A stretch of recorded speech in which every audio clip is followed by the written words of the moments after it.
Blind as a bat was Marshal Jew Bob when it came to one legal part of his job. Twice a month it occurred, on the 1st and 15th, when arrest warrants from the South were received, naming people he knew whose morals were clean, in Nome, but whose actions below were obscene. Wearing a badge in the North is quite odd because of the landscape, weather, and frauds. The Bering Sea's frozen from September to June, leaving felons free to whistle a tune, until the backcountry streams their ice load ungirds, and miners stampede east like a buffalo herd. Once out of Nome, there was a great throng of gold seekers with sluices, pans, and long toms. The men scrambling inland leave you no doubt. You break the rules here, you'll never come out. Beyond Nome to the Canadian border, there wasn't much law, but plenty of order. If you proved yourself unwilling to change the behavior on warrants on which you were named, summer, winter, springtime, or fall, you were told to beat feet or the hatchet would fall, and you would be shipped to the prisons outside, where escaping was rare and most inside died.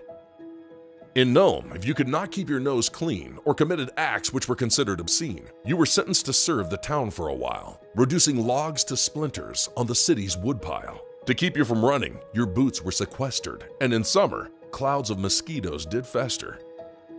As ice began forming across Norton Sound, Marshal Jew Bob began making the rounds. First came the collection of cash from the folk who wanted the derelicts gone from the north. The cash was then used as the ice sheet thickened for one-way passage south, so-called blue tickets.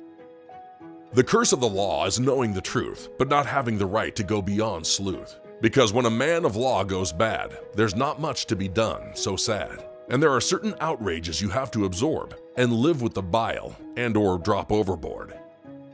At one time, a deputy man of the law was Wilson Meisner, who chose to outlaw. He once hit a bandit and, with a smile, refused to admit it, and all the while, stashed 40,000 of Canadian cash and refused to give up his ill-gotten cash.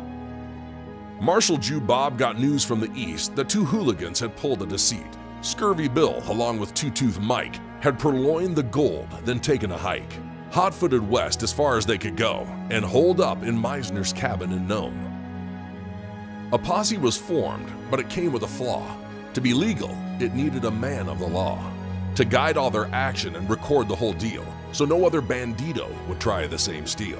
So Meisner went along with the charade and joined the posse at the head of the parade. Meisner, a step ahead of the crew, salted a route for the men to pursue. A trail of blood led to an abandoned abode, where Meisner, alone, to the front door strode. Armed with a cigar and nothing more, he boldly kicked open the log cabin door.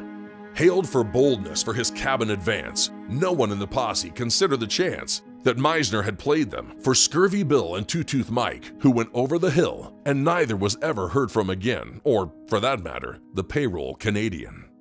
Marshal Jew Bob was nobody's fool. To follow the money was his forensic rule. Scurvy Bill and the man with two teeth did not leave Nome with the money or wreath. Therefore, the gold was where they'd last slept, and the boldness of Miser was a clue to theft. Money, like fire, is an excellent slave, but if a master takes you to the grave, the same can be said of the bedrock of law. If it doesn't work for you, it's a duplicitous maw, which gnashes its teeth in the direction of wealth and corrupts the ethos of everyone's health. Meisner left Nome supposedly broke. Oddly, it seems, Lady Luck then awoke, and Meisner bought land in southern climes, leaving to wonder if justice was blind. But no one had proof to Meisner impugn, so all was just talk in the Bonfire Saloon.